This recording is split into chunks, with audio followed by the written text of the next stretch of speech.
ನೋಡಿ, ಜಿಬಿಎನಲ್ಲಿ ನಾನ್ ಕೆಎಸ್ ಅಧಿಕಾರಿ ಪಲ್ಲವಿ ಅಕ್ರಮ ಬಯಲಾಗಿದೆ. ಪ್ರಭಾವವನ್ನು ಬಳಸಿ ಬೆಂಗಳೂರು ಪಾಲಿಕೆಯಲ್ಲಿ ಹುದ್ದೆಯನ್ನ ಗಿಟ್ಟಿಸಿಕೊಳ್ತಾರಂತೆ ಪಲ್ಲವಿ. ಸುಮಾರು 1 ದಶಕದಿಂದ ಪಾಲಿಕೆಯಲ್ಲೇ ವಿವಿಧ ಹುದ್ದೆಗಳಲ್ಲಿ ಸೇವೆ ಸಲ್ಲಿಸ್ತಾ ಇದ್ದಾರೆ. ಪಾಲಿಕೆಯಿಂದ ವರ್ಗಾವಣೆ ಆಗ್ತಾರೆ, ಆದ್ರೂ ಮತ್ತೆ ಎಂಟ್ರಿ ಆಗ್ತಾ ಇರೋದು ಇಲ್ಲಿ ಪಲ್ಲವಿ. ಹೆಂಗ್ ಸಾಧ್ಯ? ಯಾರು ರೆಕಮೆಂಡ್ ಮಾಡ್ತಾರೆ? ನೋಡಿ, ಪೂರ್ವ, ದಾಸರಳ್ಳಿ, ಉತ್ತರ ಪಾಲಿಕೆ ಉಪ ಆಯುಕ್ತರು, ಕೌನ್ಸಿಲ್ ಕಾರ್ಯದರ್ಶಿ ಸೇರಿ ಇನ್ನಿತರ ಹುದ್ದೆಗಳಲ್ಲಿ ಪಲ್ಲವಿಗೆ ಇಮಿಡಿಯೇಟ್ ಆಗಿ ಸಿಗುತ್ತೆ ಕೆಲಸಗಳು ಬೇರೆ ಬೇರೆ ಡಿಪಾರ್ಟ್ಮೆಂಟಲ್ಲಿ. ಪಾಲಿಕೆಯಲ್ಲೇ ನಾನ್ ಕೆಎಸ್ ಅಧಿಕಾರಿ ಬೀಡ್ ಬಿಟ್ಟಿರೋ ರಹಸ್ಯ ಏನು? ಪ್ರಶ್ನೆ ಈಗ ಎದ್ದಿರೋದು. ಒಂದಷ್ಟು ರೂಲ್ಸ್ ಆ್ಯಂಡ್ ರೆಗ್ಯುಲೇಷನ್ಸ್ಗಳ ಪ್ರಕಾರ, ನೋಡಿ, ನಿಯಮಗಳ ಪ್ರಕಾರ ಒಂದು ಇಲಾಖೆಯಲ್ಲಿ 2-3 ವರ್ಷ ಸೇವೆ ಸಲ್ಲಿಕೆಗೆ ಅವಕಾಶ ಇರುತ್ತೆ. ಆದರೆ ಪೌರಾಡಳಿತ ನಿರ್ದೇಶನಾಲಯ ಅಧಿಕಾರಿ ಬೆಂಗಳೂರು ಪಾಲಿಕೆಯಲ್ಲಿ ದಶಕದಿಂದ ಸೇವೆ ಸಲ್ಲಿಸ್ತಾ ಇರೋದು ಹಲವು ಅನುಮಾನಗಳಿಗೆ ಎಡೆ ಮಾಡಿಕೊಳ್ತಾ ಇದೆ. ಪ್ರಸ್ತುತ ಬೆಂಗಳೂರು ಉತ್ತರ ಪಾಲಿಕೆ ಜಂಟಿ ಆಯುಕ್ತೆಯಾಗಿದ್ದಾರೆ ಪಲ್ಲವಿ. ಪೌರಾಡಳಿತ ಅಧಿಕಾರಿ ಪಲ್ಲವಿಗೆ ಬಿಬಿಎಂಪಿ ಜಿಬಿಎ ಬಿಟ್ಟು ಹೋಗೋದಕ್ಕೆ ಮನಸ್ಸೇ ಇಲ್ಲ. ಯಾಕೆ? ಪಲ್ಲವಿ ಬೆಂಗಳೂರು ಪಾಲಿಕೆಯಲ್ಲಿ ಪೋಸ್ಟಿಂಗ್ ಪಡೆದಿರುವಂಥ ಹಿಂದೆ 108 ಅನುಮಾನ ವ್ಯಕ್ತವಾಗ್ತಾ ಇದೆ. ವರ್ಗಾವಣೆ ನಿಯಮಕ್ಕೆ ಕ್ಯಾರೆ ಎನ್ನದ ಅಧಿಕಾರಿ ಪಲ್ಲವಿ ಬೆನ್ನಿಗೆ ನಿಂತೋರು ಯಾರು ಅನ್ನುವಂಥ ಪ್ರಶ್ನೆ ಎದುರಾಗಿದೆ.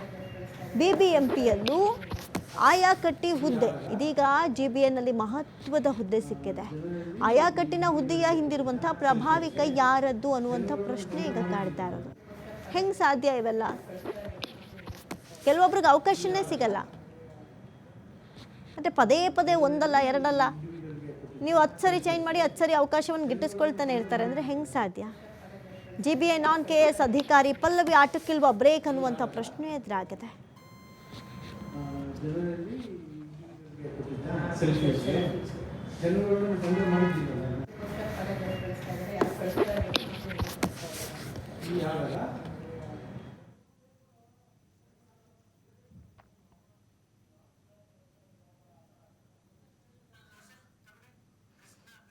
ಈ ಬಗ್ಗೆ ಮತ್ತಷ್ಟು ಮಾಹಿತಿನ ಕೊಡ್ತಾರೆ ದೂರವಾಣಿ ಸಂಪರ್ಕದಲ್ಲಿ ಪ್ರತಿನಿಧಿ ಕೃಷ್ಣಮೂರ್ತಿ.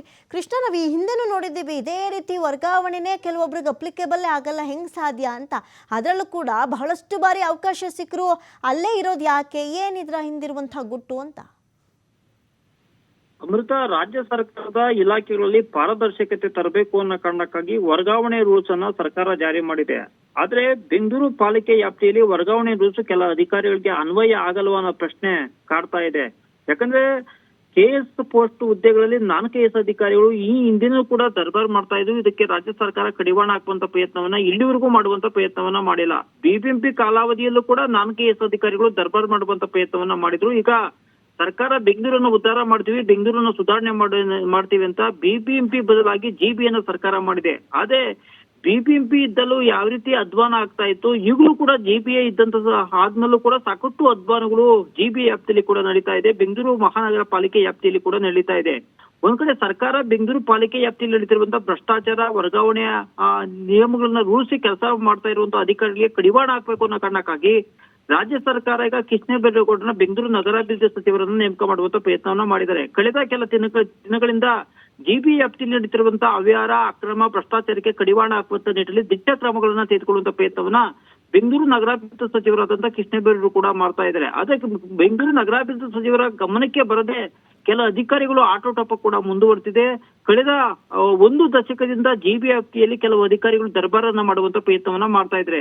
ನಾವು ನೋಡಿದಂತ ಸಂದರ್ಭದಲ್ಲಿ ನಾನ್ ಕೆಎಸ್ ಅಧಿಕಾರಿಯಾಗಿದ್ದಂತ ಪಲ್ಲವಿ ಈ ಹಿಂದೆ ಬಿಬಿಎಂಪಿ ವ್ಯಾಪ್ತಿಯಲ್ಲೂ ಇದ್ದಂತ ಸಂದರ್ಭದಲ್ಲೂ ಕೂಡ ಪ್ರಮುಖ ಆಯಕಟ್ಟಿನ ಹುದ್ದೆಗಳಲ್ಲಿ ಕೂಡ ಕೆಲಸ ಮಾಡಿದ್ದಾರೆ. ಇವರ ಮೇಲೆ ಭ್ರಷ್ಟಾಚಾರದ ಆರೋಪಗಳು ಕೂಡ ಈ ಹಿಂದೆನೂ ಕೂಡ ಹೊತ್ಕೊಂಡಿದ್ರು. ಈಗ ಜಿಬಿಎ ರಚನೆ ಆದ ನಂತರ ಕೂಡ ಬೆಂಗಳೂರಿನ ಬಿಬಿಎಂಪಿ ಜಿಬಿ ವ್ಯಾಪ್ತಿಯಲ್ಲಿ ನಾನಾ ಹುದ್ದೆಗಳನ್ನ ಕೂಡ ಈಗ ಪಡ್ಕೊಂಡು ಆಯಕಟ್ಟಿನ ಹುದ್ದೆಗಳಲ್ಲಿ ಕೂಡ ಕೆಲಸ ಮಾಡ್ತಾ ಇದ್ದಾರೆ. ಹೀಗಾಗಿ ಈ ಅಧಿಕಾರಿ ಪಲ್ಲವಿ ಅನ್ನೋ ಅಧಿಕಾರಿಗೆ ಬಿಬಿಎಂಪಿ ಇದ್ದಂತ ಸಂದರ್ಭದಲ್ಲೂ ಕೂಡ ವರ್ಗಾವಣೆ ನಿಯಮ ಕೂಡ ಅನ್ವಯ ಆಗ್ತಿರ್ಲಿಲ್ಲ. ಈಗ ಜಿಬಿ ಆದ್ಮೇಲೂ ಕೂಡ ವರ್ಗಾವಣೆ ರೂಲ್ಸ್ ಅನ್ವಯ ಆಗ್ತಾ ಇಲ್ಲ. ಹೀಗಾಗಿ ಸರ್ಕಾರ ಕೂಡ ಇಂಥ ಅಧಿಕಾರಿಗಳನ್ನ ಮಾತೃ ಇಲಾಖೆಗೆ ಕೂಡ ಕಳಿಸುವಂತ ಪ್ರಯತ್ನವನ್ನ ಮಾಡಿಲ್ಲ. ಯಾಕಂದ್ರೆ ಮಾತೃ ಇಲಾಖೆಗೆ ಪದೇ ವರ್ಗಾವಣೆ ಮಾಡಿದ್ರು ಕೂಡ ಮತ್ತೆ ಪ್ರಭಾವವನ್ನು ಬಳಸಿ ಜಿಬಿ ಅಂತ ಆಯಕಟ್ಟಿನ ಜಾಗದಲ್ಲಿ ಹುದ್ದೆಗಳನ್ನ ಗಿಳಿಸಿಕೊಳ್ಳುವಂತ ಪ್ರಯತ್ನವನ್ನ ಪಲ್ಲವಿ ಕೂಡ ಮಾಡ್ತಾ ಇದ್ರೆ.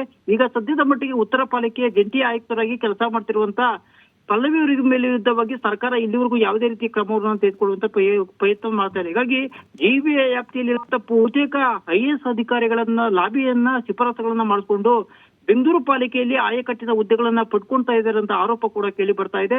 ಇದಕ್ಕೆ ಸಂಬಂಧಪಟ್ಟಂತೆ ಈ ಹಿಂದೆ ಬಿಬಿಎಂಪಿ ವ್ಯಾಪ್ತಿಯಲ್ಲಿ ಇದ್ದಂತ ಸಂದರ್ಭದಲ್ಲೂ ಕೂಡ ಇವರ ಮೇಲೆ ಸಾಕಷ್ಟು ಭ್ರಷ್ಟಾಚಾರದ ಆರೋಪ ಕೂಡ ಇತ್ತು. ಈಗಲೂ ಕೂಡ ಪಲ್ಲವಿ ಮೇಲೆ ಸಾಕಷ್ಟು ಭ್ರಷ್ಟಾಚಾರ ಆರೋಪ ಕೂಡ ಇದೆ. ಇಷ್ಟಾದ್ರೂ ಕೂಡ ಸರ್ಕಾರ ಆಯಕಟ್ಟಿನ ಹುದ್ದೆಗಳಲ್ಲಿ 4 IAS ಅಧಿಕಾರಿಗಳನ್ನು ನೇಮಕ ಮಾಡುವ ಮೂಲಕ ಸರ್ಕಾರ ವರ್ಗಾವಣೆ ನಿಯಮಗಳನ್ನ ಕೂಡ ಉಲ್ಲಂಘನೆ ಮಾಡುವಂತ ಪ್ರಯತ್ನವನ್ನ ಕೂಡ ಮಾಡ್ತಾ ಇದೆ. ಜಿಬಿ ವ್ಯಾಪ್ತಿಯಲ್ಲಿ ಕೂಡ ಸಾಕಷ್ಟು ಅಧಿಕಾರಿಗಳಿಗೆ ಕೂಡ ಇದೇ ಪಲ್ಲವಿ ಚರ್ಚೆಗೆ ಕೂಡ ಗ್ರಸ್ತಾಗಿದೆ. ಅದರಲ್ಲೂ ಪ್ರಮುಖವಾಗಿ ಉತ್ತರ ಪಾಲಿಕೆ ಜಂಟಿ ಆಯುಕ್ತರ ಹುದ್ದೆ ಅದು ಒಂದು KS ಅಧಿಕಾರಿ ಹುದ್ದೆ ಕೂಡ ಆಗಿದೆ. ಈ ಹಿಂದೆ ನೋಡಿದ ಸಂದರ್ಭದಲ್ಲಿ KS ಅಧಿಕಾರಿಗಳನ್ನ ಸರ್ಕಾರ ನೇಮಕ ಮಾಡುವಂತ ಪ್ರಯತ್ನವನ್ನ ಮಾಡಿದ್ರು. ಆದ್ರೆ ಈಗ ಮುನ್ಸಿಪಲ್ ಕಾರ್ಪೊರೇಷನ್ ಪಲ್ಲವಿ ಆಗಿರುವಂತಹ ಅಧಿಕಾರಿಯನ್ನು ನೇಮಕ ಮಾಡಿರೋದು ಕೆಲವು KS ಅಧಿಕಾರಿಗಳ ಆಕ್ರೋಶಕ್ಕೆ ಕೂಡ ಕಾರಣ ಆಗಿದೆ. KS ಅಸೋಸಿಯೇಷನ್ ಕೂಡ ಇದಕ್ಕೆ ಸಂಬಂಧಪಟ್ಟಂತೆ ಆಕ್ಷೇಪ ವ್ಯಕ್ತಪಡಿಸುವಂತ ಪ್ರಯತ್ನವನ್ನು ಕೂಡ ಮಾಡಿದೆ. ಹೀಗಾಗಿ ಬೆಂಗಳೂರು ನಗರಾಭಿವೃದ್ಧಿ ಸಚಿವರ ಕ್ಷೇತ್ರದಲ್ಲೇ ಈ ರೀತಿಯ ಅಕ್ರಮವಾಗಿ ಹುದ್ದೆಗಳಲ್ಲಿ ಗಿಡ್ಸ್ಕೊಳ್ತಾ ಇರೋದು ಸಾಕಷ್ಟು ಚರ್ಚೆಗೆ ಕೂಡ ದಾಸಾಗಿದೆ. ಹೀಗಾಗಿ ಸರ್ಕಾರ ಎಷ್ಟರ ಮಟ್ಟಿಗೆ ಈ ವಿಚಾರವನ್ನು ಗಂಭೀರವಾಗಿ ಪರಿಗಣಿಸ್ತಾರೆ, ಅದರಲ್ಲೂ ಪ್ರಮುಖವಾಗಿ ಬೆಂಗಳೂರು ನಗರಾಭಿವೃದ್ಧಿ ಸಚಿವರಾದಂತಹ ಕೃಷ್ಣಬೈರೇಗೌಡರು ಕೂಡ ಸಹ ಯಾವ ರೀತಿ ಇಂತಹ ಅಧಿಕಾರಿಗೆ ಕಟ್ಟುನಿಟ್ಟಿನ ಕ್ರಮವನ್ನು ತೆಗೆದುಕೊಳ್ತಾರೆ ಅಂತ ಸಹ ಕಾದು ನೋಡಬೇಕಾಗಿರುವಂತದ್ದು. ಅಮೃತ. Thank you Krishnamurthy.